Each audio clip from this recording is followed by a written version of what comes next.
കുട്ടികളെ, ഇന്ന് നമ്മൾ പഠിക്കാൻ പോകുന്നത് 7th സ്റ്റാൻഡേർഡിലെ maths chapter 2 fractions, page number 24, part 1. അപ്പോൾ first problem, each piece of a pumpkin weighs a 1/4 kilogram. What is the weight of 2 pieces together? What is the weight of 4 such pieces? 6 pieces. ഒരു മത്തങ്ങയുടെ ഓരോ കഷ്ണത്തിനും 1/4 kilogram ഭാരമുണ്ട്. 2 കഷ്ണങ്ങളുടെ ആകെ ഭാരം എത്രയാണ്? അത്തരം 4 കഷ്ണങ്ങളുടെ ഭാരം എത്രയാണ്? 6 കഷ്ണങ്ങൾ ആയാലോ?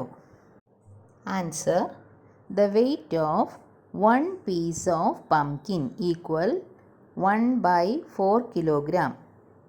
The weight of 2 pieces of pumpkins equal 2 into 1/4. അതിൽ 2ഉം 1ഉം മൾട്ടിപ്ലൈ ചെയ്യുമ്പോൾ 2 ഡിവൈഡഡ് ബൈ 4. ഇനി 2വിൻ്റെ ടേബിളിൽ ഇത് രണ്ടും വരും അല്ലേ? അപ്പോൾ നമുക്ക് 2 കൊണ്ട് വെട്ടിപ്പോകും. അപ്പോൾ 2വിൻ്റെ ടേബിളിൽ മുകളിൽ 2 കൊണ്ട് മുകളിലുള്ള 2നെ വെട്ടുമ്പോൾ 1 ടൈംസ്, താഴെ 4 ഉണ്ട്. 2വിൻ്റെ ടേബിളിൽ 2 2s are 4 അല്ലേ? 2 ടൈംസ് വരും. അപ്പോൾ വെട്ടിപ്പോകുമ്പോൾ 1/2 kg, അതായത് 1/2 kilogram. The weight of 4 pieces of pumpkins equal 4 into 1/4.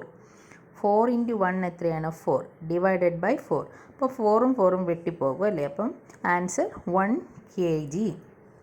The weight of 6 pieces of pumpkin equal 6 into 1/4.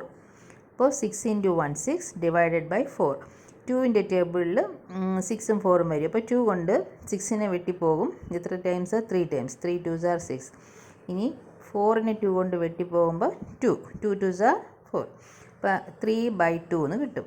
അപ്പോൾ 3യെ 2 കൊണ്ട് ഡിവൈഡഡ് ചെയ്യുമ്പോൾ നമുക്ക് ഒരു മിക്സഡ് ഫ്രാക്ഷൻ കിട്ടും. 1/2 kg, അതായത് 1.5 kilogram. Next question, we can fill a cup with 1/3 of a liter of milk. How much milk is needed to fill 2 cups? 4 cups. 1 litre പാലിൻ്റെ 1/3 കൊണ്ട് നമുക്ക് 1 കപ്പ് നിറയ്ക്കാം. 2 കപ്പ് നിറയ്ക്കാൻ എത്ര പാൽ ആവശ്യമാണ്? 4 കപ്പ് ആയാലോ? Answer: milk needed to fill 1 cup equal 1/3 litre. Milk needed to fill 2 cups equal 2 into 1/3. അപ്പോൾ 2 into 1 2 divided by 3. അപ്പോൾ 2/3 liter. Milk needed to fill 4 cups equal 4 into 1/3. 4 into 1 4 divided by 3. അപ്പോൾ 4/3 അല്ലേ? ഇനി 4നെ 3 കൊണ്ട് ഡിവൈഡ് ചെയ്യുമ്പോൾ നമുക്ക് എന്ത് ചെയ്യും? കിട്ടും mixed fraction 1/3 litre. Next question, what is the total length of 4 pieces of ribbons, each of length 3/4 of a meter? What about 5 pieces?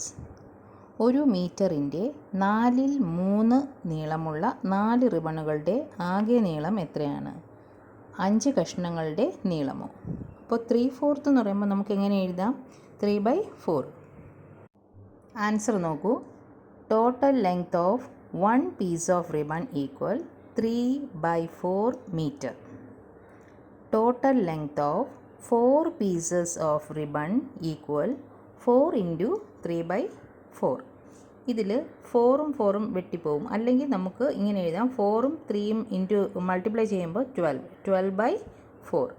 അപ്പോൾ 2 4ൻ്റെ ടേബിളിൽ വരും അല്ലേ? 12നെ 4 കൊണ്ട് മൾട്ടിപ്ലൈ ചെയ്യുമ്പോൾ എത്രയാണ്? അല്ലെങ്കിൽ 4 കൊണ്ട് മൾട്ടിപ്ലൈ അല്ല, ഡിവൈഡ് ചെയ്യുമ്പോൾ 12നെ 4 കൊണ്ട് ഡിവൈഡ് ചെയ്യുമ്പോൾ 3 4s are 12. അപ്പോൾ 3 ഡിവൈഡഡ് ബൈ 4 എന്ത് ചെയ്യും? 4ൻ്റെ ടേബിൾ 1 ടൈം അല്ലേ? അപ്പോൾ ആൻസർ 3 മീറ്റർ. അല്ലെങ്കിൽ 4ഉം 4ഉം വെട്ടി, അപ്പോൾ 3 മാത്രം അവിടെ കാണും. അപ്പോൾ 3 മീറ്റർ ഇങ്ങനെ എഴുതാം. അടുത്ത step, total length of 5 pieces of ribbon equal 5 into 3/4. 5 into 3 എത്രയാണ്? 15. 15/4. 15നെ 4 കൊണ്ട് ഡിവൈഡ് ചെയ്യുമ്പോൾ നമുക്ക് മിക്സഡ് ഫ്രാക്ഷൻ കിട്ടും. 3/4 മീറ്റർ.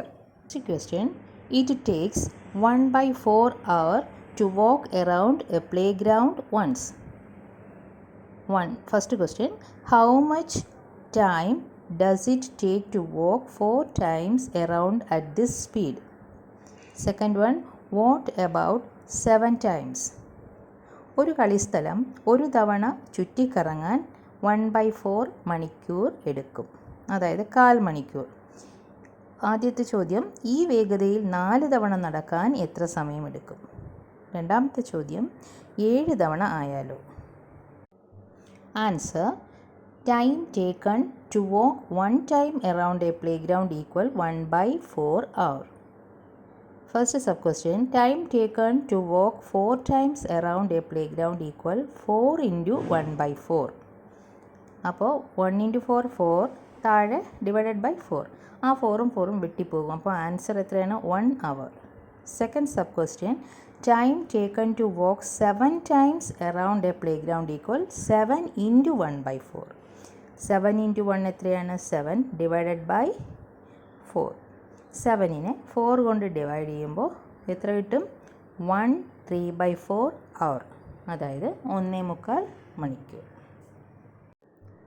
ഇതോടുകൂടി ഇന്നത്തെ ക്ലാസ് അവസാനിക്കുകയാണ്. ക്ലാസ് ഇഷ്ടമായാൽ ചാനൽ സബ്സ്ക്രൈബ് ചെയ്യുക. Thank you.